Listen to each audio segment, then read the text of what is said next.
नमस्कार व्यूअर्स, मैं हूं अमीश देवगन। आप सबको स्वतंत्रता दिवस के महापर्व की हार्दिक शुभकामनाएं। आज लाल किले के प्राचीर से प्रधानमंत्री नरेंद्र मोदी ने 83 मिनट तक राष्ट्र को संबोधित किया और यह सामान्य संबोधन नहीं था, क्योंकि इस संबोधन में देश और दुनिया के कई बड़े और सीधे संदेश दिए गए। पीएम मोदी ने सबसे बड़ा संदेश दिया भ्रष्टाचार और भाई भतीजावाद के खिलाफ, जिसका सीधा मतलब है कि जिसने भी देश का पैसा लूटा है उसके सबसे बुरे दिन शुरू हो चुके हैं, क्योंकि ईडी, इनकम टैक्स और सीबीआई का एक्शन लगातार जारी है। और प्रधानमंत्री का साफ संदेश है कि पैसा लूटने वाले भ्रष्टाचारियों को अब कोई डिस्काउंट नहीं मिलेगा। दूसरी तरफ कांग्रेस, समाजवादी पार्टी, राष्ट्रीय जनता दल, अकाली दल, डीएमके जैसे दलों पर भी भाई भतीजावाद और परिवारवाद का मुद्दा उठाकर प्रधानमंत्री मोदी ने बहुत बड़ा प्रहार कर दिया और दो टूक कहा कि अगर समय रहते समाधान नहीं किया गया तो समस्या और गंभीर हो जाएगी। लेकिन आज प्रधानमंत्री मोदी का संदेश सिर्फ देश के लिए नहीं था, पूरी दुनिया को संदेश देते हुए प्रधानमंत्री मोदी ने कहा कि कब तक दुनिया हमें सर्टिफिकेट बांटती रहेगी, कब तक दुनिया के सर्टिफिकेट पे हम गुजारा करते रहेंगे। लेकिन दूसरी तरफ कांग्रेस ने भी पीएम मोदी पर पलटवार किया। सोनिया गांधी मैदान में उतरी। सोनिया गांधी ने कहा कि आत्ममुग्ध सरकार है ये, जो दूसरों की उपलब्धियों को छोटा साबित करने में जुट चुकी है। तो आज इन तमाम मुद्दों पर होगी देश की सबसे बड़ी बहस, क्योंकि हमारा देश का सबसे बड़ा लोकतंत्र है। पीएम मोदी ने 2047 तक का टारगेट तय कर दिया है। 5 प्रण की भी चर्चा की है। आज न्यूज 18 इंडिया के आर पार में अमृतकाल में मोदी के जो अटल प्रण है उसके ऊपर बड़ी चर्चा होगी।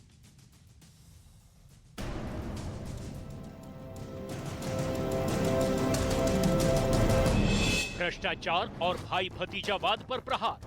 2 विषयों को तो मैं यहां आज चर्चा करना चाहता हूं। अगर हमने समय रहते नहीं चेते, समय रहते समाधान नहीं किए,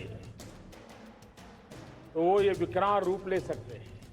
एक है भ्रष्टाचार, दूसरा है भाई भतीजावाद, परिवारवाद।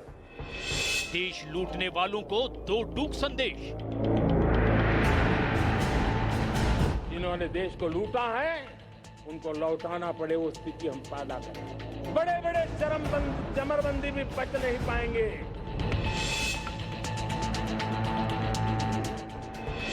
नए भारत के लिए 5 प्रण।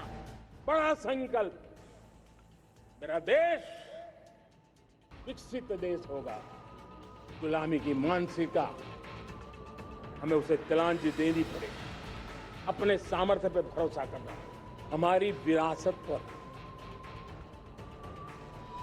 हमें गर्व होना चाहिए। एक और महत्वपूर्ण विषय है एकता, एकजुटता।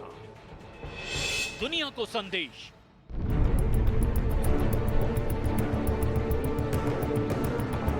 कब तक दुनिया हमें सर्टिफिकेट बांटती रहेगी? कब तक दुनिया के सर्टिफिकेट पर हम गुजारा करेंगे? क्या हम अपने मानक नहीं बनाएंगे?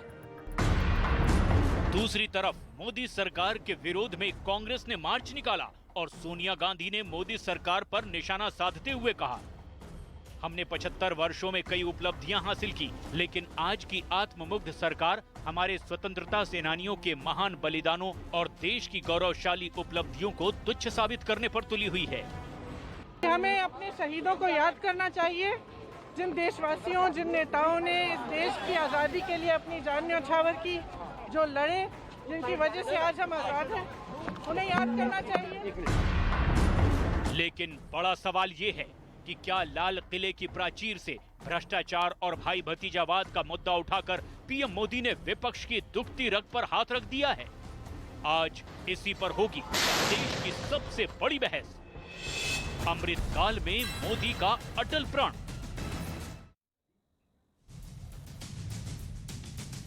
और अब वक्त है आर पार के सुप्रसिद्ध विश्लेषण का। पीएम मोदी के अटल प्रण का विश्लेषण। मैं आपको शब्द बताऊंगा, और उसका संदेश समझाने का प्रयास करूंगा। शब्द है भ्रष्टाचार, संदेश है विपक्षी दलों के कई दिग्गज नेता शिकंजे में है। ईडी की कार्रवाई आप लगातार देख रहे हैं, जिसमें राहुल गांधी, सोनिया गांधी, इसके अलावा संजय राउत, इसके अलावा पश्चिम बंगाल में तो पैसों का ढेर निकल के आया है। यानी भ्रष्टाचार के खिलाफ कड़ा वार है। और जिन जिन पार्टी के साथ भ्रष्टाचार का नाता जुड़ रहा है, उन सब में कहीं ना कहीं भाई भतीजावाद है, परिवारवादी पार्टियां हैं। मैं बढ़ता हूं आगे। अगला शब्द भाई भतीजावाद है। परिवार तंत्र में जकड़ी पार्टियों पर यह प्रहार है, जिसमें बादल भी है, अकाली दल बादल भी है, जिसके अंदर शिवसेना भी आती है जो ठाकरे परिवार चलाता है, जिसके अंदर कांग्रेस भी आती है जो गांधी परिवार चलाता है, जिसमें डीएमके भी आती है जो करुणानिधि और उनका परिवार चलाता है, और जहां पर आरजेडी भी आती है जिसको यादव परिवार चलाता है, जिसमें समाजवादी पार्टी भी आती है जिसको मुलायम सिंह यादव का परिवार भी चलाता है। यानी पार्टी में परिवारवाद एंड सन्स करके जो पार्टी चल रही है, उनको एक बड़ा संदेश देने की कोशिश की है। और ये लोग लोकतंत्र की बात करते हैं जिनकी अपनी पार्टी के अंदर परिवारवाद है और लोकतंत्र दूर दूर तक नहीं है।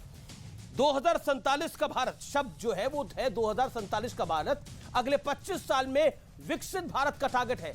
हम हमेशा से कहते हैं कि वी आर डेवलपिंग नेशन, लेकिन हम डेवलप्ड कब बनेंगे, हम विकसित कब बनेंगे, उसका संदेश नरेंद्र मोदी ने दिया। और अगला शब्द है दुनिया का सर्टिफिकेट।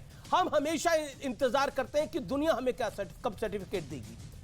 देश को हर मामले में आत्मनिर्भर बनाने का लक्ष्य है। और मैं आपको बता सकता हूं अपनी जानकारी के मुताबिक, जब कोविड वैक्सीन की बात हुई और जब दूसरी लहर चल रही थी कोरोना की, जिसमें भीषण वो लहर थी जिसमें कई लोगों की मृत्यु हुई, लेकिन उस भीषण त्रासदी के समय पर भी हमने देखा इस देश की सरकार ने भारतीय वैक्सीन पर भरोसा करा। और भारतीय वैक्सीन की एफिशिएंसी जो है, भारतीय वैक्सीन कितना अच्छा चल सकती है, ये हमें आने पिछले 6 महीने के अंदर पता लगा है। जो रिजल्ट सामने आए हैं दुनिया भर से, दुनिया भर जो तो रिजल्ट सामने आए हैं। लेकिन एक दौर था जब हम अपनी सॉवरेनिटी को भी गिरवी रख सकते थे। एक दौर था इस देश के अंदर दूसरी लहर के दौरान कोरोना की। ये बहुत लंबा समय नहीं हुआ है जब दुनिया की वैक्सीन कंपनियां भारत आने की कोशिश कर रही थी और कह रही थी अब वे सॉवरेन गारंटी दे दीजिए, हम आपको वैक्सीन दे देंगे। लेकिन नरेंद्र मोदी और उनका शासन अड़िग खड़ा रहा, कहा, और पॉलिटिकल प्रेशर भी था। उन्होंने बोला नहीं, हम वैक्सीन देंगे तो अपनी देंगे, अपनी बनाई हुई देंगे। और अपनी बनाई हुई वैक्सीन पे भरोसा करके आत्मनिर्भर भारत का सबसे बड़ा एग्जाम्पल हमने देखा। मेरे साथ बात करने के लिए डॉक्टर सुधांशु त्रिवेदी इस समय जुड़ रहे हैं, भारतीय जनता पार्टी के प्रवक्ता और राज्यसभा के सांसद, उनका अभिनंदन है। मेरे साथ डॉक्टर अजय आलोक है, राजनीतिक विश्लेषक। राधिका खेड़ा है मेरे साथ, कांग्रेस पार्टी की नेता है, विधायक का चुनाव लड़ चुकी है। मेरे साथ अनुराग भदौरिया है, डॉक्टर अनुराग भदौरिया समाजवादी पार्टी के प्रवक्ता है। मुझे उम्मीद थी अनुराग जी आज आप तिरंगे में लिपट के आएंगे, कम से कम आप, क्योंकि आप तिरंगा की रेडी वगैरह भी लगा रहे थे, लेकिन फिर भी आप अपने स्टाइल में आए हैं। आप तमाम लोगों का अभिनंदन है। मेरा अनुरोध यह रहेगा कि आज आजादी के समृद्ध काल में हम जो चर्चा करें उसको सार्थक बनाने का प्रयास करें। मैं सीधा शुरुआत करता हूं राधिका खेड़ा आपसे। प्रधानमंत्री मोदी ने परिवारवाद की बात करी, जिसमें परिवारवाद की तो सबसे बड़ी अगर पॉलिटिकल पार्टीज में जननी है तो वो तो कांग्रेस पार्टी है। क्या आपको लगता है कि आपको भी आंतरिक लोकतंत्र मजबूत करना चाहिए? प्रधानमंत्री ने यह मैसेज दिया। जी, सबसे पहले तो सभी देशवासियों को और यहाँ बैठे सभी लोगों को स्वतंत्रता दिवस की बहुत बहुत शुभकामनाएं।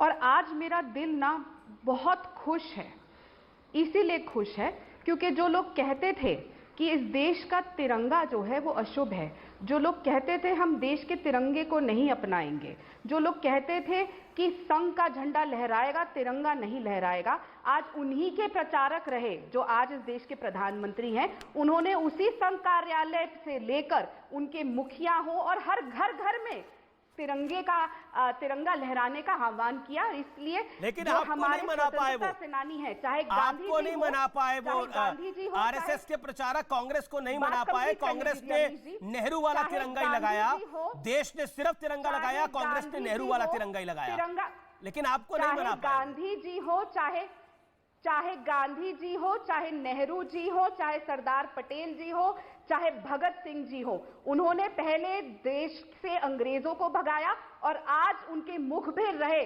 आरएसएस संघ प्रचारकों से, जो आज शायद सत्ता में भी हैं, उनको मजबूर किया कि वो आह्वान करे कि घर घर में तिरंगा लहराए। आज उनका ऊपर बैठे सीना गर्व से चौड़ा हो रहा होगा कि आज एक और जीत हुई, कांग्रेस की विचारधारा की जीत हुई, उस विचारधारा की जीत हुई कि इस देश में घर घर पे तिरंगा लहराए। और जो लोग नहीं मानते थे उन्होंने भी अपनाया। इससे अच्छा क्या तरीका होगा 75th इंडिपेंडेंस डे मनाने का। अब आते हैं बात जो आपने कही। अब ये बात होती है कि प्रधानमंत्री जी ने क्या कहा। वो इस देश के प्रधानमंत्री जी हैं। पूरा देश एक बहुत बड़ा उत्सव मना रहा है, 75th उत्सव मना रहा है। क्या एक देश के प्रधानमंत्री को यह शोभा देता है जिस तरीके का भाषण उन्होंने वहां पे खड़े होकर दिया? क्या ऐसे कभी भाषण दिए गए हैं? क्या वहां पे कोई चुनावी रैली चल रही थी? क्या वहां पे तू मैं हो रही थी? मोदी जी तो वैसे भी देश से अपने मन की बात में बहुत चीजें बोलते हैं, हर पूरा दिन पूरा देश सुनता है। क्या ये समय था? आपको जब सबको साथ लेकर चलना चाहिए और देश के खूबसूरत इतिहास के बारे में चर्चा करनी चाहिए, आपने सोचा कि किसी एक की लकीर मैं मिटा दूंगा तो मेरी लकीर लंबी हो जाएगी? ऐसा नहीं होता। स्कूल में होते थे ऐसे बच्चे जो कॉपी में सोचते थे कि किसी और की लकीर और स्कूल के बच्चों की आप बात कर रही हैं। तो वो फर्स्ट आ जाएंगे, लेकिन वो कभी फर्स्ट नहीं आते। Let BJP member of parliament come in. Okay, let BJP member of parliament respond. Sudhanshu Trivedi, school में तो कुछ बच्चे जो थे वो लकीर को छोटा करते थे, लेकिन इनका आरोप है कि देश के प्रधानमंत्री लाल किले के प्राचीर से भी इनकी लाइन छोटी करने की कोशिश कर रहे हैं। राधिका खेड़ा भी वही कह रही हैं, इनकी वर्तमान अध्यक्षा श्रीमती सोनिया गांधी जी भी यही कह रही हैं। जवाब देखिए, मैं राधिका जी की बात का जवाब देने से पहले दो वाक्य कहना चाहूंगा। आज स्वतंत्रता के 75 वर्ष हम सब ने पूर्ण किए हैं, तो ये हम सब के लिए एक अमृत काल है। जो प्रधानमंत्री जी ने कहा, अब यहां से हमारा संकल्प है कि शताब्दी वर्ष तक हमें भारत को उस भवितव्य तक पहुंचाना है। और देखिए, हमें राज्य तो मिल गया था, पर उसमें स्व के तत्व का संघर्ष अभी तक चल रहा है। जो प्रधानमंत्री जी ने कहा, मानसिकता से लड़ना है। तो एक चीज जरूर मैं कहना चाहूंगा, हमें उस मानसिकता से मुक्ति पहले यह चाहिए। अरे हम तो विदेशों से यह सर्टिफिकेट लेते थे कि हम एक देश थे या नहीं, ये विदेशी हमको समझाता था। और वो भी कौन? वो भी वो जो हमारे ऊपर हुकूमत किया हुआ विदेशी समझाता था। हमें बचपन में याद है, राजीव जी के जमाने में दूरदर्शन पे आता था, सरजमीने हिंद पर अक़वाम आलम के फिराक काफिले बसते गए, हिंदुस्तान बनता गया। यह मानसिकता समाप्त। हम कोई सराय नहीं थे कि आके काफिले बसते गए, भारत बनता गया। हम वो हैं जहां ईश्वर ने सबसे पहले ज्ञान का उदय किया और संपूर्ण विश्व में ज्ञान का हमने प्रकाश फैलाया। जो जयशंकर प्रसाद जी के शब्दों में, हिमालय के आंगन में प्रथम उसे किरणों का दे उपहार, उषा ने हंस अभिनंदन किया और पहनाया हीरकहार। खैर, अब मैं जवाब देता हूं उस बात का जो राधिका जी ने कहा। हम लकीर छोटी नहीं कर रहे हैं, मैं कांग्रेस के लोगों से, हम लकीर और बड़ी कह रहे हैं।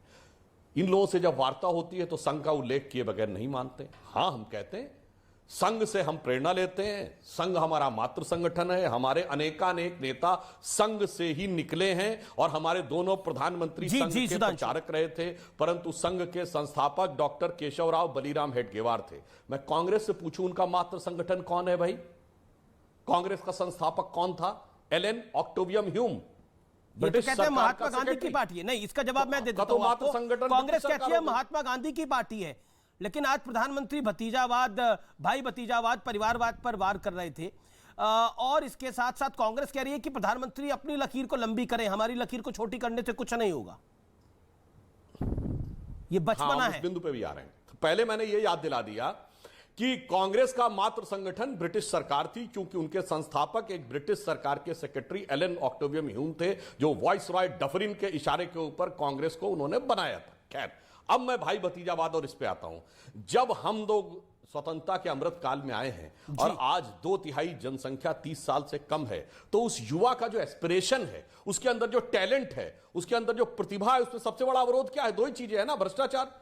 बेचारा अगर अच्छे ढंग से आगे बढ़ना चाहता तो कोई पैसे के दम पे उसको ओवरटेक कर देता है, या फिर भाई भतीजावाद, किसी का मामा, चाचा, फूफा, ताऊ, भाई भतीजा बैठा होता है ऊपर और वो उसको सब जवाब देश के भिन्न भिन्न क्षेत्रों में आ गया। तो अगर इसके लिए हमें वास्तविकता में उस शक्ति का उदय करना है तो इन दोनों समस्याओं से निपटारा राजनीतिक ढंग से देखने की जरूरत ही नहीं। राधिका खेड़ा जी, बहुत अच्छा हुआ सुधांशु जी ने भ्रष्टाचार की चर्चा करी, लेकिन उससे पहले मैं बता दूं, मैंने ये नहीं कहा था कि आप लाइन छोटी करने की कोशिश कर रहे हैं, आप मिटाने की कोशिश कर रहे हैं, वो आप नहीं कर पाएंगे। अब आते हैं भ्रष्टाचार पर। बहुत अच्छा है, भ्रष्टाचार मिटना चाहिए, लेकिन आप भूल रहे हैं आप ही के समय में 38 लोग हैं जो बैंक का पैसा लेके, पब्लिक इंस्टीट्यूशंस का पैसा लेके फरार हैं, बैंक डिफॉल्टर्स हैं, और जनवरी 2015 से लेकर दिसंबर 2019 के बीच में। और आप जानते हैं कि कितना करोड़ पैसा है? 40,000 करोड़ पैसा है इस देश का। तो पीएम ने तो बोला, राधिका जी, पीएम ने तो बोला कि भ्रष्टाचार पर हम बात कर रहे हैं। मोदी जी ने कहा था, मोदी जी ने भ्रष्टाचार पे वार किया था 2015 में। आपने उनकी स्पीच सुनी होगी, नहीं सुनी है? अभी कर रहे हैं वार। उन्होंने संजय राउत जेल में है, जो पूरे विश्व में। राहुल जी, सोनिया जी बेल पर हैं। मुझे बोलने दीजिए, मुझे कंप्लीट करने दीजिए। आप उनको टोकते नहीं है, मुझे भी मत टोकिए। मोदी जी ने अपने भाषण में 2015 में कहा था कि पूरे विश्व में जहां जहां टैक्स हेवन है वहां से पैसा लाया जाएगा, और जो हमारे वर्किंग क्लास लोग हैं जिनके ऊपर टैक्स का बोझ पड़ता है, उनको 5 से 10% उसमें से हिस्सा जो काला धन में लेकर आऊंगा वो दिया जाएगा। काला धन तो आया नहीं, जैसा मैंने बताया, यहाँ से 40,000 करोड़ और उन टैक्स हेवन्स में चला गया। मेहुल भाई, विजय माल्या आज तक वापस नहीं आए। और आप बात करते हैं परिवारवाद की और भ्रष्टाचार की, तो स्वयं अमित शाह साहब के सुपुत्र ने 16,000 गुना मुनाफा कमाया जब से मोदी जी की सरकार बनी है। उसके ऊपर आज लोगों ने आज तक कोई चर्चा नहीं करी। क्यों? कभी कोई सरकार, कोई भी मीडिया वाला, कोई भी इस पर चर्चा क्यों नहीं करता कि टेंपल जो उनकी कंपनी का नाम था, कोर्ट ने क्या बोला? मैडम, सच हो तो करे, कोर्ट ने क्या बोला? लेकिन मैं आपको रोक रहा हूं। देश का सबसे बड़ा न्यूज 8 नेटवर्क एक नया चैनल लेके आ रहा है, और यह है न्यूज 18 जम्मू कश्मीर, लेह लद्दाख और हिमाचल प्रदेश। कि ये बात प्रदर्शित करती है, प्रमाणित करती है।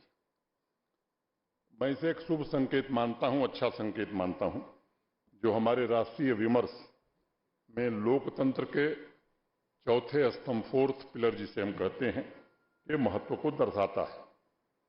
आजादी के अमृत सरोवर में 4 अलग अलग भाषाओं में नागरिकों तक पहुंचने की इस पहल का भी मैं हृदय से स्वागत करता हूं। यहां आने के बाद थोड़ी बहुत डोगरी कश्मीरी सीखने की कोशिश की है। कुछ गलती होगी तो क्षमा करिएगा।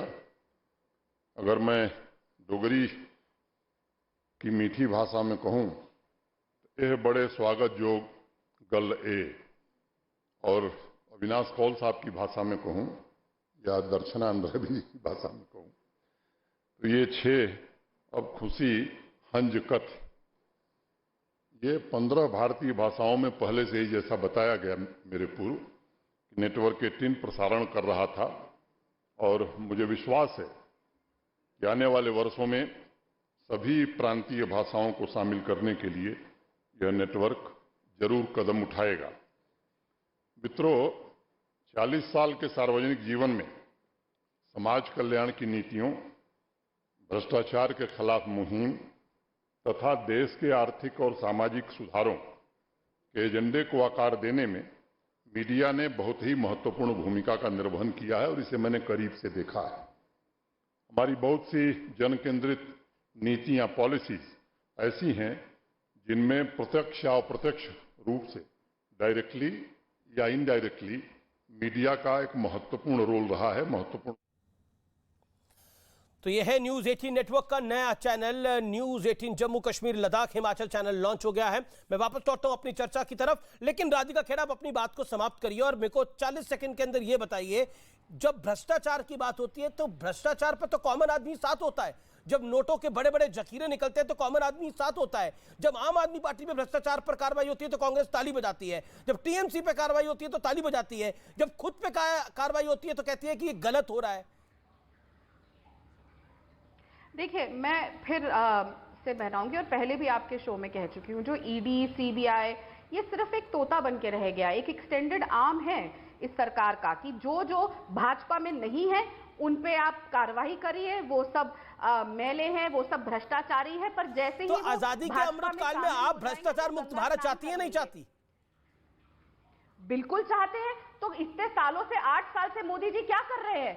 विश्व प्रसिद्ध और प्रचंड बहुमत वाले मोदी जी हैं। 70 सालों से कुछ नहीं हुआ, 8 सालों में सब कुछ हो जाएगा। आपने कह दिया, मैं क्यों नहीं हो सकता? मोदी जी हैं, उनके लिए तो सब कुछ मुमकिन है। झोला लेकर आए थे, जादू की छड़ी के साथ बहुत बहुत चीजें बोली थी। मैं इतनी सी बात कहती हूँ जो उन्होंने 2015 में कहा था कि टैक्स हेवंस में जो पैसा है उसी को वापस ले आए। उसको लाने की जगह तो वापस उन्होंने ठीक है, जवाब okay, let BJP MP respond. Okay, Sudhanshu Trivedi, Modi ji है, उनके पास तो जादू की छड़ी है, भ्रष्टाचार खत्म हो जाना चाहिए था 8 सालों के अंदर। नहीं, मैं देखिए, ये सब बातें तो कल भी हो रही थी और कल भी होती। आज स्वतंत्रता के 75 वर्ष की बात है तो मैं कुछ 75 वर्ष का भ्रष्टाचार बता देता हूं। सामान्य नेताओं मंत्रियों पर भ्रष्टाचार का आरोप तो अलग है। भारत के इतिहास में आजादी के बाद यदि प्रधानमंत्रियों पर भ्रष्टाचार के आरोप लगे, नागरावाला कांड इंदिरा जी के जमाने में वो संदेह के घेरे में आई, राजीव गांधी जी के जमाने में बोफोर्स सीधे उन पे आरोप लगा, पीवी नरसिम्हा राव पे इतने आरोप लगे कि प्रधानमंत्री पद से हटने के बाद वो भारत के पहले प्रधानमंत्री बने जो एक आरोपी के रूप में अदालत में खड़ा होना पड़ा। डॉक्टर मनमोहन सिंह जी के जमाने में वो जो फेमस डायलॉग है, जो फेमस वक्तव्य है सुप्रीम कोर्ट का, वो केस्ड पैरेट यानी पिंजरे का तोता, वो कोयला घोटाले में पीएमओ द्वारा अधिकारियों के द्वारा जबरदस्ती फाइल तलब करने के लिए ही किया गया था। तो इतने शानदार कीर्तिमान आपके उस दौरे हुकूमत में जब हमारी हैसियत नहीं थी, हमारा अस्तित्व नहीं था, हमारी औकात नहीं थी, तब प्रधानमंत्री लोग आपके घेरे में थे और आज आपको लगता है ईडी सीबीआई। अरे भाई, आप सत्ता में थे तब भी आप ही आरोपों के घेरे में थे, आज हम सत्ता में हैं तब भी आप आरोप के घेरे में हैं। इसीलिए मैंने कहा आज बता दीजिए क्या राजीव गांधी जी पे। और एक लाइन भ्रष्टाचार का समर्थन क्या होता है, ओटावियो क्वाट्रोची का रेड कॉर्नर नोटिस, एक लाइन। यूपीए 1 के शासनकाल के अंत में अर्जेंटीना में जाकर रेड कॉर्नर क्रैश हुआ, बजाय रेड कॉर्नर दोबारा लागू करने के तुरंत क्वाट्रोची का पैसा उसके अकाउंट में ट्रांसफर कर दिया गया। जबरदस्त लड़ाई थी, देखिए भ्रष्टाचार से कैसी बेहतरीन लड़ाई लड़ी जा रही थी। तो आज तो जरा 75 साल की ये चीजें याद दिला दी जाए, जनता को तो बेटर रहेगा। छोटे नेता नहीं, प्रधानमंत्रियों पे आरोप। जी, अमित शाह साहब मुझे नहीं लगता इस देश के छोटे नेता हैं, गृह मंत्री हैं, सेकंड इन कमांड है और देश चला रहे हैं। पहले आपकी पार्टी भी चलाते थे। उनके बेटे पे बहुत बड़ा आरोप है 16,000 गुना प्रॉफिट का। कैसे हुआ? मैं फिर कहूंगी ये जो फॉर्मूला है जादू की छड़ी का, वो पूरे देश को बताइए, क्योंकि भुखमरी, बेरोजगारी, महंगाई से पूरा देश जूझ रहा है, लोगों के पास नौकरियां नहीं है और आप लोग 16,000 गुना मुनाफा कमा रहे हैं जब से मोदी सरकार आई है। मैं फिर बोलूंगी, क्यों मेहुल चोकसी से लेके विजय माल्या का जो उन्होंने पैसा लूट के गए वो लोन माफ कर दिए गए, आप लोगों ने जवाब नहीं दिया, आप लोगों ने किए। फिर बोलूंगी कि जो हेमंतो बिस्वा शर्मा अमित शाह साहब के कहने पे वो कहते थे कि वो भ्रष्टाचारी हैं, जैसे ही वो उनके मुख्यमंत्री बने, आपकी पार्टी में आए, उनके सारे पाप धुल गए। और ये जो महाराष्ट्र से लेकर मध्य प्रदेश में आपने सरकारें गिराई हैं, उसका पैसा कहां से आ रहा है? वो जो 30 करोड़ 50 करोड़, ठीक है, जवाब ओके, कभी महाराष्ट्र। ओके, अजय आलोक कुछ कहना चाह रहे हैं। Okay, Radhika you made your point, Radhika you made your point, Ajay Alok कुछ कहना चाह रहे हैं। Doctor Sudhanshu Trivedi, you respond first, you respond. बस एक लाइन, जी जी, बस एक लाइन। देखिए, दो चीजें होती है, तथ्यात्मक आरोप और अनर्गल आरोप। मैंने जो जो उदाहरण दिए राधिका जी, इसमें से कोई सिर्फ आरोप नहीं था, सब कोर्ट केसेस से हैं। बोफोर्स कोर्ट केस था, नरसिम्हा राव के कोर्ट केस थे, डॉक्टर मनमोहन सिंह का सुप्रीम कोर्ट का केस कोर्ट किया। आप बताइए कौन सा कोर्ट केस चल रहा है भ्रष्टाचार का हमारे किसी नेता के खिलाफ? तो आरोप हवाई अलग है और आरोप तथ्यात्मक न्यायालय की। अनुराग भदौरिया, आजादी का अमृतकाल है, प्रक्रिया चल रही अलग। आजादी का अमृतकाल है, भाई भतीजावाद पर आप भी वार करेंगे? आपको लगता है प्रधानमंत्री ने सही बोला? प्रधानमंत्री जी बिल्कुल सही कह रहे थे। भारतीय जनता पार्टी को चिता रहे थे कि भाजपाओ, तुमने जो देश के अंदर भ्रष्टाचार फैला रखा है, जो तुमने परिवारवाद फैला रखा है सरकार बनाने के लिए, जब तुम्हें सरकार की जरूरत पड़ती है पंजाब में बनाने के लिए तो अकाली दल के परिवार को ले लेते हो, जब तुम्हें हरियाणा में सरकार बनाने की जरूरत पड़ती है तो तुम चौटाला परिवार ले लेते हो, महाराष्ट्र में जरूरत पड़ती है तो वहाँ पे आप जो शिवसेना का परिवार ले लेते हो, फिर आपको उससे भी कमी पड़ती है कश्मीर में जाते हो तो वहाँ पीडीपी का परिवार ले लेते हो, और भी आपको जरूरत पड़ती है तो आप भ्रष्टाचारियों को मुख्यमंत्री तक उनके आप लगातार बनाते चले जा रहे हो। मुख्यमंत्री जो कर्नाटका के उनके पिताजी, मुझे ब्रेक के लिए रुकना पड़ेगा। मैं ब्रेक के बाद आप ही से अनुराग शुरू करता हूं। परिवारवाद पर बीजेपी को मैसेज दे रहे थे प्रधानमंत्री या फिर कई और लोगों को मैसेज दे रहे थे जो सुनना नहीं चाह रहे? मैं ब्रेक के बाद वापस आता हूं। डॉक्टर अजय आलोक भी क्या कहना चाहते हैं वो भी सुनेंगे।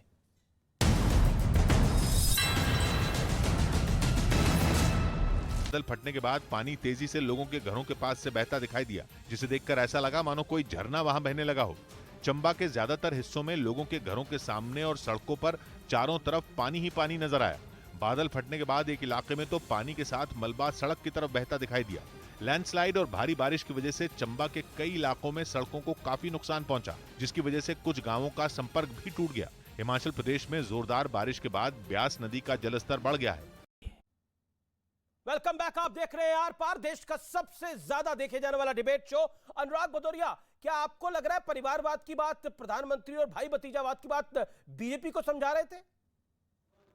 यहां आप समझना नहीं चाह रहे हैं? बिल्कुल बीजेपी को समझा रहे हैं, क्योंकि लगातार 2014 के बाद से भारतीय जनता पार्टी की सरकार है और यहाँ जो बीजेपी के प्रवक्ता बैठे हैं, राजनाथ सिंह जी का परिवार उसमें डूबा पड़ा है। ये खुद उनके एडवाइजर है, खुद उसमें डूबे पड़े, राज्यसभा लेके बैठ गए, किसी कार्यकर्ता को दिला देते। उसके बाद कल्याण सिंह जी का पूरा परिवार उसमें डूबा पड़ा हुआ है। उनसे अगर थोड़ा सा उभर जाओगे, हल्का फल्का भी उभरोगे तो आप देखोगे रमन सिंह का परिवार है, सिंधिया परिवार पूरा लगा पड़ा है उस पर। अनुराग ठाकुर मंत्री बन गए, पिताजी भी चीफ मिनिस्टर थे। फिर वहाँ साहब सिंह वर्मा को देख लो, उनका बेटा भी वहाँ पे एमपी बन गया। और जिनको ये सिंधे साहब को लाए हैं महाराष्ट्र में, उनको जोड़ तोड़ करके भ्रष्टाचार से, उनका बेटा भी सांसद है और उनके पिताजी मुख्यमंत्री बन गए। तो भारतीय जनता पार्टी परिवारवाद को बढ़ावा देके लग रहा है बीजेपी में परिवारवाद है। पहली हल्ला मचाना शुरू कर दिया, भ्रष्टाचार परिवारवाद, भ्रष्टाचार परिवारवाद। दूसरों पे उंगली उठा रहे हैं, ये नहीं सोच रहे कि सब इधर ही आ रही है, सारी उंगलियां आपकी तरफ उठ रही है, भारतीय जनता पार्टी की तरफ। भ्रष्टाचारी भारतीय जनता पार्टी में, परिवारवादी भारतीय जनता पार्टी में। परिवारवाद और बोल दूंगा, अमित जी मौका दे दीजिए। देश में महंगाई बेरोजगारी की मार है, पर इनको दिखता परिवारवाद है।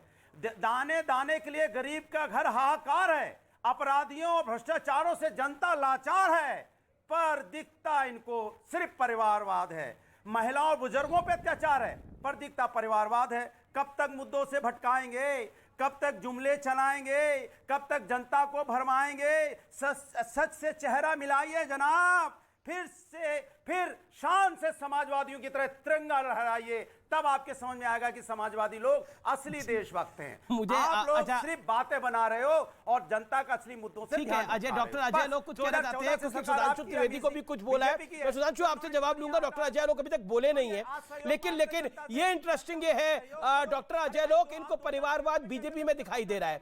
इनको मुलायम सिंह यादव का परिवारवाद नहीं दिखाई देता, लालू यादव का परिवारवाद नहीं दिखाई देता, इनको और किसी का परिवारवाद नहीं दिखाई दे रहा है, इनको सिर्फ और सिर्फ बीजेपी का परिवारवाद दिखाई दे रहा है। ओके, ठीक है, बड़ा अच्छी बात। अरे अच्छी बात है। परिवारवाद पर फिर कविता क्यों सुना दिया आपने कि भ्रष्टाचार नहीं दिखता, परिवारवाद दिखता है? आप तो कह रहे हैं बीजेपी में परिवारवाद दिख रहा है उनको।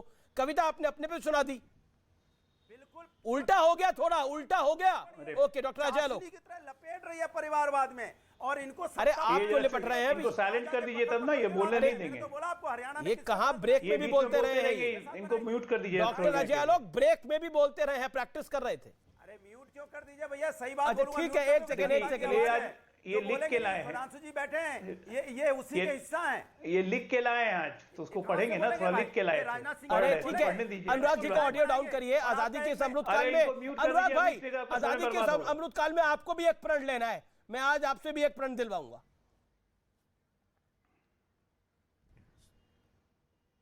डॉक्टर आलोक, मैं बोलूं जी? हाँ, अमिश, वो बहेलिया जब जाल फेंकता है ना, तो उस पर दाना फेंकता है, उसमें चिड़िया आके फंस जाती है। गलती बहेलिया की नहीं है, बहेलिया का तो पेशा है, उसको चिड़िया पकड़ना है। गलती उस चिड़िया की है जो आके जानबूझ जाल में फंसती है। आज ये जितनी छटपटाहट हो रही है ना आपके डिबेट में 30 मिनट में, ये सब चिड़िया के जाल में फंस गए, ये फंसी हुई चिड़ियों की तरह, क्योंकि लालच है अंदर में, चिड़िया दाना चुगने आएंगे ही। तो वही प्राइम मिनिस्टर ने किया है, कोई नया चीज नहीं किया है, उन्होंने सच्चाई बोली है। आप भ्रष्टाचार के आरोपी नहीं है भाई, तो क्यों चिढ़ रहे, क्यों रिस्पॉन्ड कर रहे हैं? शांत रहिए ना। मिर्ची क्यों लग रही है? भ्रष्टाचार के आरोपी नहीं है, जेल नहीं गए हैं, बेल पे नहीं है, कोई भ्रष्टाचार नहीं किया है, एक आय से अधिक इनकम की केस नहीं चल रहा है, तो क्यों उछल रहे? आराम से रहिए। लेकिन नहीं, बोलेंगे। हम यही चाहते हैं बोले, प्रधानमंत्री यही चाहते हैं बोले, क्योंकि देखिए राजनीति का मतलब होता है परसेप्शन। ये जितना बोलेंगे उतना परसेप्शन जाएगा कि बहुत सही जगह चोट मारी है। और ये इनकी परसेप्शन अपने आप ये बोल बोल के अपनी परसेप्शन और बिगाड़ लेंगे।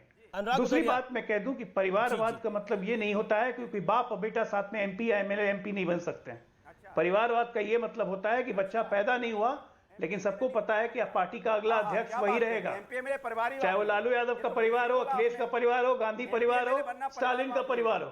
परिवारवाद का मतलब ये होता है कि पिताजी कैबिनेट मंत्री हैं तो बेटा यही परिभाषा है कि अध्यक्ष पता है अखिलेश यादव ही बनेंगे, उसके बाद उनके वंश के ही बनेंगे, दूसरा नहीं बनेगा। सुनिए, गांधी परिवार से ही अध्यक्ष बनेगा, वहां से टिकट किसको मिलेगा, मुख्यमंत्री कौन बनेगा, मंत्री कौन बनेगा, यही तय करेंगे।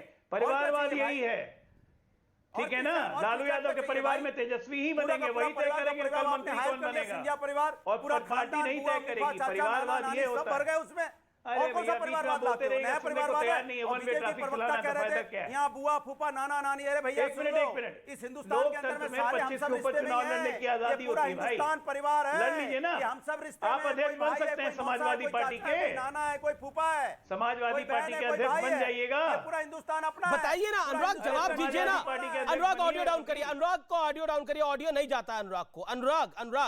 अनुराग आज आजादी के अमृत काल में आपको भी एक प्रण लेना है, ऑडियो डाउन करिए। अनुराग की आवाज नहीं जा रही। अनुराग भदौरिया, पीसीआर, अनुराग भदौरिया को आवाज नहीं जा रही है। एक सेकंड रुकना पड़ेगा अनुराग, रुकना पड़ेगा अनुराग, रुकना पड़ेगा अनुराग, रुकना पड़ेगा आपको। ऑडियो डाउन करिए अनुराग भदौरिया का, ऑडियो डाउन कर दीजिए। अनुराग आप निरंतर बोल रहे हैं, आपको भी एक प्रण लेना है कि जब दूसरा व्यक्ति शांत होगा तब आप बोलेंगे। आप निरंतर बोलते हैं, ये प्रण लीजिए, निरंतर नहीं बोलेंगे, इससे आपकी बात समझ में नहीं आती किसी को। अनुराग, आप बोलने का मौका ही नहीं देंगे, मुझे अपनी बात बहुत जल्दी बोलनी पड़ती है। ये भी एक कला आपसे ही सीखी है भैया, जल्दी अपनी बात बोल दो वरना मौका नहीं मिलेगा, वरना मौका बीजेपी वाले ले जाएंगे, हम बैठे रह जाएंगे यहाँ पे। तब तक आप कहोगे आज तक के लिए बस आर पार इतना ही और धन्यवाद, फिर मिलते हैं, मेरी बात रह जाएगी। क्या हो गया अनुराग जी? तो हम बात कब कहेंगे बता दीजिए। आप इतना परेशान क्यों? नहीं मानेंगे। ठीक है, ओके। सुधांशु त्रिवेदी, आज भी आजाद नहीं रहने दोगे तो कैसे काम चलेगा? बिल्कुल आपकी बात सही है। जवाब तो सुन लीजिए अनुराग भदौरिया, जवाब तो सुन लीजिए डॉक्टर सुधांशु त्रिवेदी का। जी आपने काफी कुछ बोला। अभी आपने देखा कि अनुराग जी के वक्तव्य और भाव भंगिमा में जो उग्रता दिखी, जो व्यग्रता दिखी, जो विक्षिप्तता दिखी, वो क्यों दिखी? आपने इनसे कितना गलत तो सवाल पूछ लिया। बेचारे उस पार्टी के हैं जिसका भतीजा चचा का भी मारा हुआ है, बुआ का भी मारा हुआ है और चचा जान का भी मारा हुआ है। बेचारा जिस भतीजे ने 3-3 की मार खाई हो, उस भतीजे का दर्द तो समझा जा सकता है। और वो उस पार्टी के हैं जहां पर भ्रष्टाचार का ये आलम है। इन्होंने कांग्रेस को भी पीछे छोड़ दिया। ये एकमात्र ऐसी पार्टी है जिसके में एक ऐसे नेता है गायत्री प्रजापति, जो 10 वर्ष के अंदर गरीबी की रेखा के नीचे से 150 करोड़ की घोषित संपत्ति के मालिक हो गए, बगैर कोई व्यवसाय किए हुए, बगैर कोई नौकरी किए हुए। ये एक ऐसी पार्टी के हैं जिनके परिवार में, ये बता दें, इनसे एक प्रश्न पूछा जाए, 2 प्रश्न सिर्फ, मुलायम सिंह जी के परिवार के 4 सदस्यों के नाम बताइए जिनको कोई भी राजनीतिक पद न मिला। मैंने एक मीडिया रिपोर्ट में पढ़ा 30 से 35 लोगों को मिला। दूसरा, परिवारवाद किसे कहते हैं आपको बताता हूं। जब से समाजवादी पार्टी बनी है तब से कोई 2 वर्ष बताइए जब मुलायम सिंह जी के परिवार के अलावा कोई अध्यक्ष बता देंगे। आपने क्या चैलेंज दे दिया है मैं बताना चाहता हूं। नहीं, ये चैलेंज आपने दिया, अनुराग भदौरिया बताएंगे। अनुराग भदौरिया बताइए, जब तक समाजवादी पार्टी बड़ा चैलेंज वो स्वीकार कर रहे हैं, चैलेंज को स्वीकार कर रहे हैं, ओपन चैलेंज है, चैलेंज स्वीकार है आपको। अनुराग भदौरिया, एक सेकंड, अनुराग रुकिए, चैलेंज स्वीकार है ना आपको? लोकतंत्र में विश्वास है कि नहीं? अरे एक सेकंड, अनुराग, चैलेंज स्वीकार है कि नहीं है? देश के लोकतंत्र में एक सेकंड, चैलेंज स्वीकार है कि नहीं है? अनुराग, पहले चैलेंज स्वीकार है कि नहीं है? सदस्य चैलेंज स्वीकार है कि नहीं है? हमारे टिकट देने से कोई नहीं सदस्य चुना जाता, यहाँ जनता चुनती है, जनता मोहर लगाती है। और समाजवादी में जब भी यहाँ पे अध्यक्षों का भी चिंता होता है, तो चुनाव होता है, तब भी उसका चुनाव होता है। आपकी तरह बिना चुने हुए अध्यक्ष नहीं बनते। आप बताओ कब आपके यहाँ चुनाव हुआ? जब अमित शाह जी अध्यक्ष बने थे, नड्डा जी बने, कब चुनाव हुआ? जरा बता दीजिए। कौन दूसरा व्यक्ति था जो आपके सामने लड़ रहा था? बताइए, आप नाम बताइए, कौन व्यक्ति था लड़ रहा था? आप दूसरों पे उंगली कीचड़ उठाते हो, आप पूरे कीचड़ में सने हुए हो, पूरा सने हुए। 2 साल तो बताइए गैर यादव परिवार का कोई अध्यक्ष रहा हो, कोई 2 साल तो बताइए। आपका कमल 2 साल तो बताइए। नहीं, आज ये ओपन चैलेंज है कांग्रेस को भी, सपा को भी, बीजेपी को भी, कि अपने पिछले 50 साल के अध्यक्ष बताए। पिछले 50 साल के 40 साल के अध्यक्ष बताए, सपा भी बताए, सपा को तो शायद उतना नहीं हुआ होगा वक्त, बीजेपी को भी शायद उतना वक्त नहीं हुआ, कांग्रेस को शायद उतना वक्त हो गया है। कांग्रेस अपने 40 साल के अध्यक्ष बताए, 30 साल के अध्यक्ष बता दे, ज्यादा नहीं तो, और 30 साल के अध्यक्ष कांग्रेस बता दे, 30 साल के अध्यक्ष बीजेपी बता दे, और 30 साल के अध्यक्ष अनुराग भदौरिया बता दे। चैलेंज स्वीकार है, हाँ या ना में बोलिए, जिसको स्वीकार है वो बोले। ठीक है, ठीक है, बता रहे हैं ना, ठीक है, एक सेकंड, राधिका जी से शुरू कर लेते हैं, राधिका जी से शुरू कर लेते हैं। ओके, सवाल राधिका जी से शुरू कर लेते हैं। अनुराग भदौरिया, आप निरंतर बोल रहे हैं, आपकी समस्या ये है, ऑडियो डाउन करिए अनुराग भदौरिया का। Radhika ji and doctor Sudhanshu Trivedi on screen only right now. फिर अनुराग भदौरिया अपना जवाब तैयार रखिएगा, मैं आऊंगा, जवाब दीजिएगा। राधिका जी, पिछले 30 साल में कांग्रेस पार्टी का अध्यक्ष कौन कौन रहा? अध्यक्ष बताइए, 30 साल में कितने साल गांधी परिवार रहा, कितने साल गैर गांधी परिवार के लोग रहे? नहीं, 30 साल में तो सीताराम केसरी भी रहे। नहीं आती। मुझे एक बात बताइए अमीश जी, कि कौन सी पार्टी का कौन अध्यक्ष रहा नहीं रहा, क्या उससे इस देश की बेरोजगारी आज खत्म हो जाएगी? क्या उससे जो बढ़ती महंगाई है वो खत्म हो जाएगी? क्या जया जेटली और जॉर्ज फर्नांडिस ने जो स्कैम किए थे वो छुप जाएंगे? जो विनोद राय गलत साबित हो गए और कुछ नहीं साबित कर पाए वो सामने आ जाएगा? जो 5G में लॉस हुआ है उसका पैसा कहां गया है वो सब भरपूर हो जाएगा? जैसे मैंने बताया, जो पैसा लेके लोग भागे हुए हैं में जो वादा था, क्या वो वापस आ जाएगा? आज कौन सी पार्टी का कौन अध्यक्ष है? लेकिन मैडम बिल्कुल आपकी बात सही है, आपकी बात बिल्कुल सही है, आपकी बात को मैं ऊपर रखता हूं, आपने बिल्कुल वाजिब बात बोली। किसी पार्टी का कोई भी अध्यक्ष हो, उससे क्या बेरोजगारी खत्म हो जाएगी? बेरोजगारी तो तब भी थी जब मनोज कुमार की फिल्म आई थी रोटी कपड़ा और मकान। बेरोजगारी तो तब भी थी जब शत्रुघ्न सिन्हा और विनोद खन्ना की फिल्म आई थी। सुनिए, जब शत्रुघ्न सिन्हा और विनोद खन्ना की फिल्म आई थी, जिसमें शत्रुघ्न सिन्हा का फेमस डायलॉग है, बता देना माता जी छेनू आया था। बेरोजगारी तो तब भी थी, लेकिन कहानी बेरोजगारी की नहीं है, कहानी लोकतंत्र की है, जिस लोकतंत्र की दुहाई देकर हमेशा कहा जाता है कि लोकतंत्र को बचाना है। पार्टियों में कितना लोकतंत्र है, इंटरनल डेमोक्रेसी कितनी है, उसकी बात होनी चाहिए ना इस देश के अंदर। आप मुझे बताइए, 30 साल में कितने अध्यक्ष थे? 30 साल में कितने अध्यक्ष थे? बीजेपी भी बताएगी, सपा भी बताएगी, अजय आलोक भी बताएंगे। हर्ष क्या है? हर्ष क्या है? सबको पता है कौन कौन था। अमीश जी सुनिए, कांग्रेस पार्टी ने अपने हर अध्यक्ष को चुना है। आरएसएस हमारी पार्टी में, जैसे भाजपा में आरएसएस अपना चुनाव अध्यक्ष थोप देती है। आप बताइए कौन कह रहा है आपने नहीं चुना है? आप डिफेंसिव क्यों? आपको कितनी वोट मिली? शाह साहब को कितनी वोट मिली? जेपी नड्डा जी को कितनी वोट मिली? अरे आप एक्सपोज करिए बीजेपी। जो इलेक्शन हुआ, शाह साहब का जो इलेक्शन हुआ, उसका कोई रिकॉर्ड है क्या? देश को दिखा सकते हैं सुधांशु जी? हमारा तो इलेक्शन हुआ, राहुल जी को चुना गया, बकायदा मेंबरशिप ड्राइव हुई, उसके बाद इलेक्शन हुआ, मीडिया आई, सब कुछ कवर हुआ, नॉमिनेशन हुई। कुछ लोग मैं तो पूछ रहा हूँ, आप डिफेंसिव हो रही है। मैं तो प्रोसेस की बात ही नहीं कर रहा, मैं पूछ रहा हूँ अध्यक्ष कौन कौन रहा पिछले 30 साल के अंदर। राधिका जी, मेरी आवाज आप मुझे ये बताइए ना। राधिका जी मेरा निवेदन स्वीकार करिए। आपको प्रोसेस बताने की जरूरत नहीं है, मीडिया ने कवर किया, ये बताने की जरूरत नहीं है। जो मेरा सवाल है, बहुत सरल सवाल है कि पिछले 30 साल में कितने साल गांधी परिवार का अध्यक्ष रहा, कितने साल गैर गांधी परिवार का अध्यक्ष रहा? ये बड़ा सरल सवाल है, क्योंकि प्रधानमंत्री ने परिवारवाद की, भाई भतीजावाद की बात करी। आपके चैनल के ओनर कौन है? हमारा तो एक ट्रस्ट कंपनी चलाती है। बताइए, चैनल के बोर्ड ऑफ डायरेक्टर कौन रहेगा, मैनेजिंग एडिटर कौन रहेगा, ये आपका बोर्ड तय करेगा ना। बिल्कुल। तो कांग्रेस पार्टी एक ऐसी पार्टी है जिसमें सब हमारे वर्कर से लेकर चुने हुए नेता, हमारे मैडम आप प्रदेश, मैं पूछ रहा हूँ पिछले 30 साल में अध्यक्ष कौन रहा? जी को बार-बार अध्यक्ष चुनना चाहती है, अगर वो बार-बार राहुल जी को अध्यक्ष चुनना चाहती है, उसमें आपका क्या या बीजेपी का क्या? नहीं, मेरे को कोई आपत्ति नहीं है। बीजेपी बता दीजिए मैडम, मुझे तो कोई आपत्ति नहीं है। मुझे क्या आपत्ति होगी? आपकी पार्टी, आपके अध्यक्ष जिसको आप चुने, मैंने तो सवाल पूछा कौन होगा या आप अपना चैनल कैसे चलाएंगे, उसी तरीके से कांग्रेस पार्टी का वर्कर तय करेगा। और उन्होंने बिल्कुल आपने तय करा। Okay, I got my answer.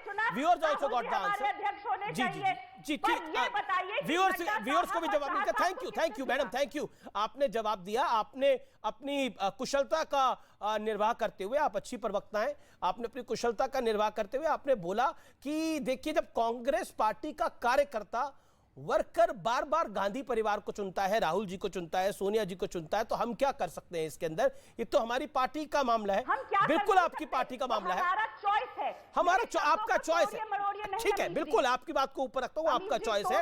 एक second madam, okay, Sudhanshu Trivedi, एक सेकंड, सुधांशु त्रिवेदी, देखिए जो सवाल मैंने उनसे पूछा वो सवाल आपसे भी है।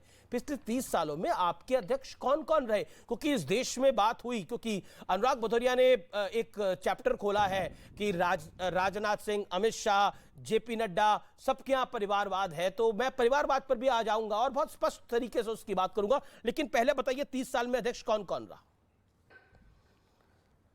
देखिए, मैं राधिका जी की इस बात को पूर्णतः इसको सम्मान करता हूं कि उनकी पार्टी का अंदरूनी मामला है, वो किसको अध्यक्ष चुनना चाहेंगे उनका अधिकार है, पर हर पार्टी का अंदरूनी मामला होता है। हमारे यहां बताता हूं, हमारे वर्तमान अध्यक्ष श्री जगत प्रकाश नड्डा जी हिमाचल प्रदेश से, इससे पूर्व के अध्यक्ष श्री अमित शाह जी गुजरात से, उससे पूर्व के अध्यक्ष श्री राजनाथ सिंह जी उत्तर प्रदेश से, उससे पहले के अध्यक्ष श्री नितिन गडकरी जी महाराष्ट्र से, उससे पहले पुनः राजनाथ सिंह जी उत्तर प्रदेश से, उससे पहले लाल कृष्ण आडवाणी जी गुजरात से, उससे पहले वेंकैया नायडू जी आंध्र प्रदेश से, उससे पहले जेना कृष्णमूर्ति जी तमिलनाडु से, उससे पहले बंगारू लक्ष्मण जी आंध्र प्रदेश से, उससे पहले कुशाबाऊ ठाकरे जी मध्य प्रदेश से। बस इतने समझ लीजिए, राष्ट्र के भिन्न भिन्न क्षेत्रों से राष्ट्र की भिन्न भिन्न आकांक्षाओं का प्रतिनिधित्व हमने किया, इसलिए हम राष्ट्र अनुराग भदौरिया को भी मौका मिलना चाहिए। आपका नारा जो 25 साल पहले था, सारे भारत से नाता है, सरकार चलाना आता है, आप परिवार में सिमटते गए, अपनी अपनी चॉइस है और उसी के अनुसार जनता का अपना अपना निर्णय है। ठीक है,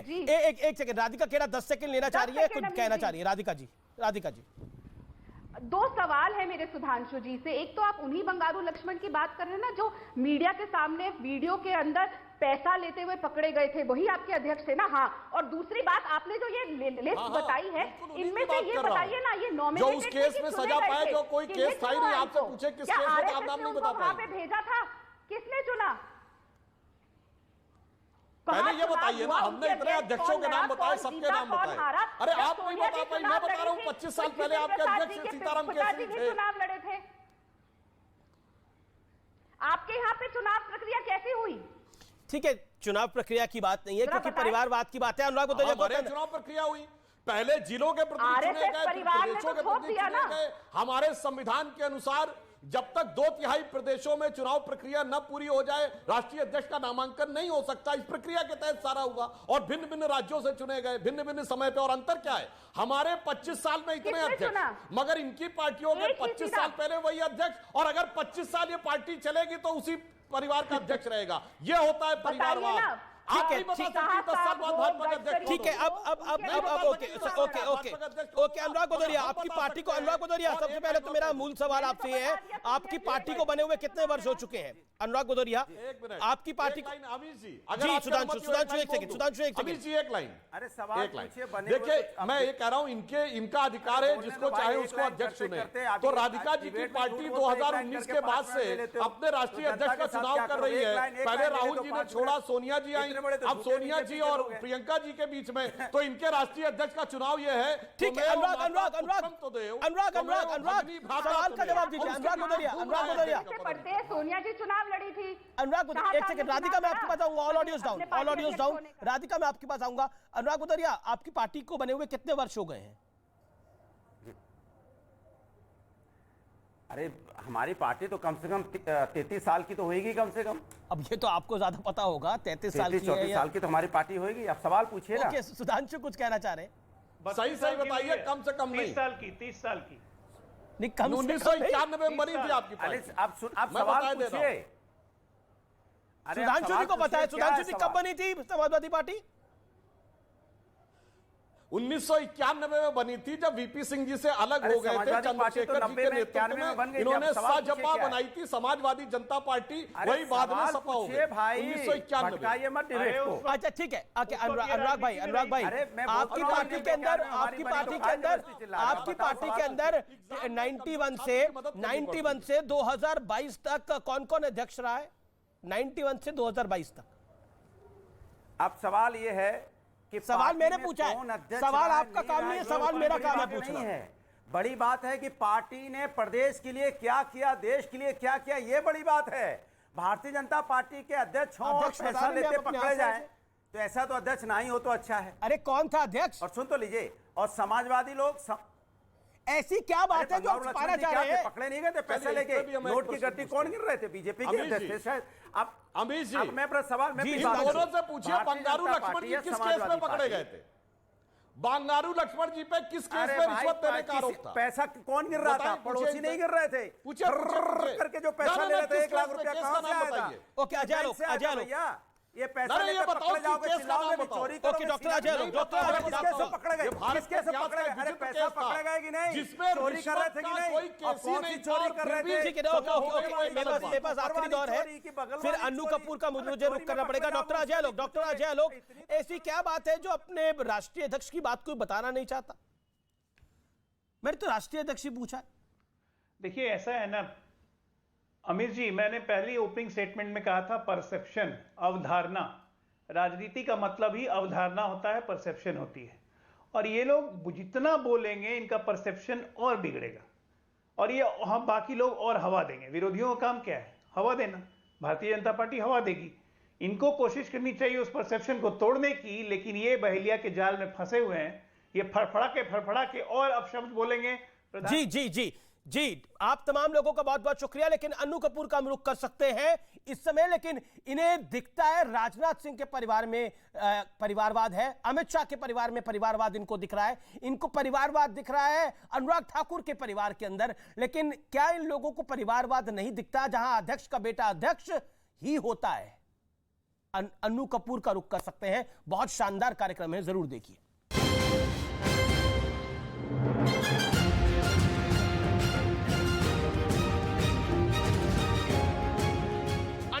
हमारे साथ है। अन्नू जी, आपका अभिनंदन है। सबसे पहले तो आपसे एक ही सवाल, बैठिए बाप। अन्नू कपूर, जब तिरंगा देखते हैं तो मन में ख्याल क्या आता है? तन समर्पित, मन समर्पित और ये जीवन समर्पित, चाहता हूं देश की धरती तुझे कुछ और भी दूं। मां, तुम्हारा ऋण बहुत है, मैं अकिंचन, किंतु फिर भी कर रहा इतना निवेदन। थाल में लाऊं सजाकर शीश जब, कर दया स्वीकार लेना ये निमंत्रण। गान अर्पित, प्राण अर्पित, रक्त का कण कण समर्पित, चाहता हूं देश की धरती तुझे कुछ और भी दूं। बहुत शानदार, बहुत शानदार। अन्नू जी, हम जब तिरंगे की बात करते हैं तो जब जवान सरहद पे लड़ने जाता है तो इसी तिरंगे के लिए लड़ने के लिए जाता है, इसी मां भारती के लिए लड़ने के लिए जाता है। जब शहीद होकर आता है तो इसी तिरंगे में लिपट के आता है। क्या कहना चाहते हैं आप? मैं यही कहना चाहता हूं कि 2 दिन नहीं, जिसको मॉडर्न जबान में 24/7 कहते हैं, इसलिए कि ये देश भाषा के नाम पर, अंचल के नाम पर, धर्म के नाम पर एकता का संचार करने में कामयाब नहीं हुआ है।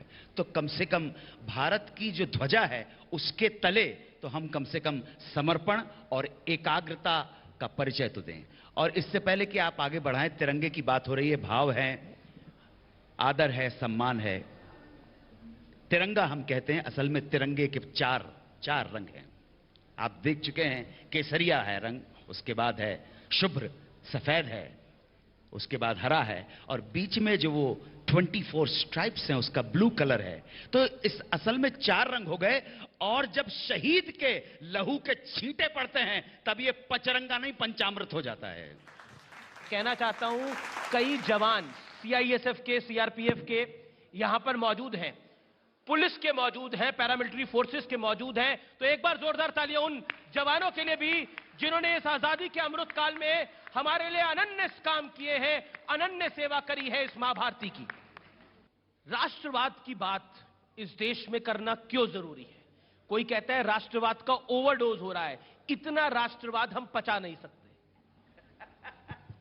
ये इस तरह के छिछोरे लोग इस तरह की बातें अक्सर करते रहते हैं। जो व्यक्ति अपने राष्ट्र के प्रति समर्पित नहीं है, उसकी गति अच्छी नहीं रही है। अगर राष्ट्रवाद जरूरी नहीं है तो फिर क्या चाहते हो तुम? अराजकतावाद चाहते हो? अराजकतावाद चाहते हो? किसी क्या चाहते हो? What do you want? कोई ये कहने के लिए तैयार नहीं है। पर राष्ट्रवाद की ओवरडोज नहीं, ओवरडोज कुछ नहीं होता। राष्ट्रवाद जो है वो कोई परफ्यूम नहीं है, कोई इत्र नहीं है, कोई ओकेजन नहीं है कि राष्ट्रवाद आया, 15 अगस्त आया और 26 जनवरी आया, आपने मनाना शुरू कर दिया और पार्टी में जाने के लिए परफ्यूम की बोतल निकाली और अपने शरीर के कपड़ों का फुच करके डाल दिया। देशभक्ति और राष्ट्रवाद तो 24/7 आपके रगों में बहती रक्त की धारा है, और जिनके रक्त की धारा जिनके शरीर में नहीं बहती है भैया, वो एक ही बात साबित करते हैं कि आपके राष्ट्र में तो खून है, आपके खून में राष्ट्र नहीं है। तो ये जो रुझान है, ये आपको लगता है ये बॉलीवुड के लिए चिंता की बात है? बॉलीवुड के लिए दुकान बंद सी हो रही है। बॉलीवुड के लिए क्या, हम सबके लिए चिंता की बात है कि जैसे मैंने पहले आपसे निवेदन किया था, संविधान ने हमें अभिव्यक्ति की स्वतंत्रता का अधिकार दिया है, गाली देने का अधिकार नहीं दिया है, पहली बात। दूसरी बात, हमारे यहां अगर आप ब्लिंकर्स लेके चलेंगे, ब्लिंकर्स मतलब आंखों पे पट्टी बांध के चलेंगे, एक, और दूसरा, अगर इस खेमे में गए और उस खेमे में गए और तटस्थ भाव नहीं रखा, सत्य के दर्शन कभी नहीं होंगे, सत्य कभी नहीं बोले। एक गीत प्रस्तुत कर रहा हूं, आज समझ लो आप होली है, आज होली है।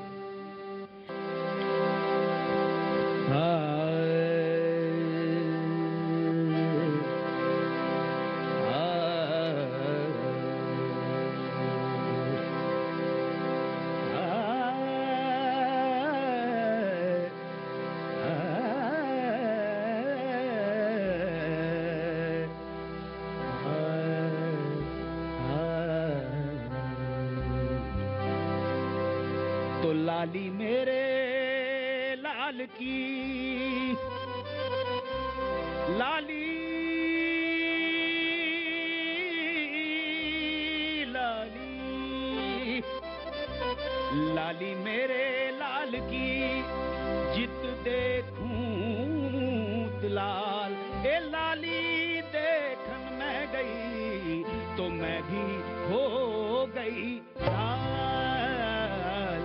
आज रंग है ए मां, रंग है री ए, आज रंग है ए मां, रंग है री ए, आज रंग है ए मां, रंग है री ए, आज रंग है ए मां, रंग है री ए, आज रंग है ए मां, रंग है री ए, मेरे महबूब के घर रंग है री ए, मेरे महबूब के घर रंग है री ए, आज रंग है ए मां, रंग है री। सजन मिलावरा इस आंगन मां, इस आंगन मां, उस आंगन मां, मैं पीर पायो ने जामुद्दीन औलिया, मैं पीर पायो जामुद्दीन औलिया, गंजे शक्करो मोरे संग है री ए, आज रंग है ए मां, रंग है री ए, आज